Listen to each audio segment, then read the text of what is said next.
Welcome to my grandpa's train. On my workbench today is a Royal Blue locomotive number 350, and we're going to give this thing a tune-up. So this belongs to a friend of mine, and it actually runs. It's in really good shape. It's got the original link coupler on the back. You can just see that here.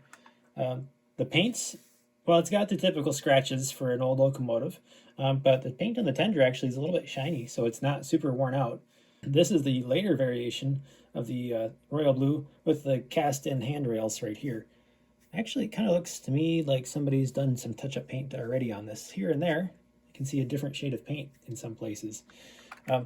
Anyway, what we're going to do is I'm just going to do a really quick tune-up on this and make it run a little bit better than it already does.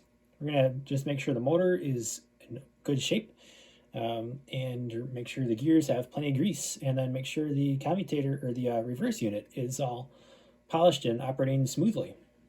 So let's get the shell off and see what's inside.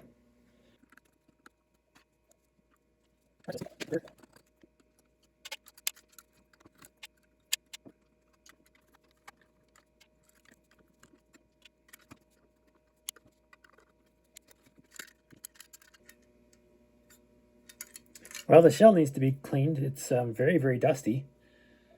No date stamp visible. But yeah, I set this on the tracks and it took off and ran. So it does look like this has been serviced already. Our reversing unit is really clean. Take a look at our motor. It's very dusty, but the motor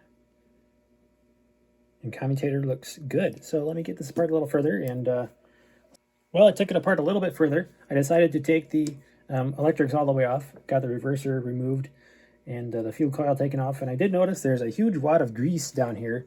This may have been serviced once or twice, but because this is not dried grease, this is very, very sticky grease, actually.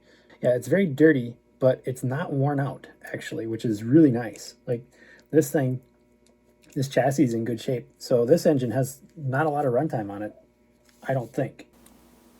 Well, I'm completing this project, and actually it was in really good shape. I didn't have to do a whole lot. What I did have to do, however, was pull the front two axles off by tapping the pins out in my vise, and these front two axles were locked up with a thick layer of grease. Now the motor still ran, but it was very slow and sluggish. Now it runs really fast. Actually, the motor and everything is in really healthy. So let's give it some juice and see how it operates.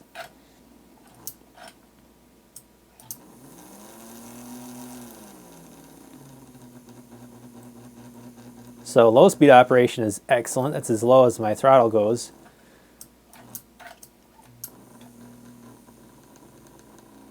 Same for forwards. This is excellent performance. Very healthy motor. And it should wind out really fast now. Everything's been cleaned and lubricated.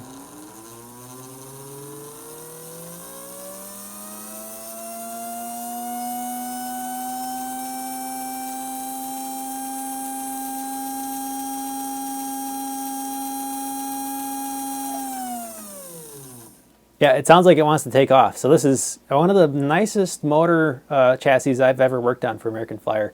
So that's cool. I'm going to get this put back together. I have the shell and everything wiped down and cleaned up from a little bit of dust on it. And then we'll put this on layout and give it a test. Just thought it would be fun to do a really quick comparison between the 1948 and the 1950 or 51 Royal Blue that I've got here. Of course, this one down here on the bottom is mine, and it's the earlier version with the wire handrails. Both of these have a lot of scratches in the paint.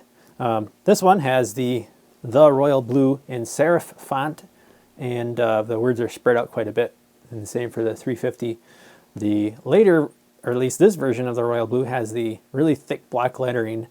The Royal Blue, it really stands out nice and bold. It has the same block lettering. Of course, this one has the molded on wire rails. Underneath is one other little difference that I noticed. This one has the gear cover that says patent pending, and this one has a gear cover with a patent number on it. I see it's upside down there, but other than that, these are virtually identical, which is kind of cool.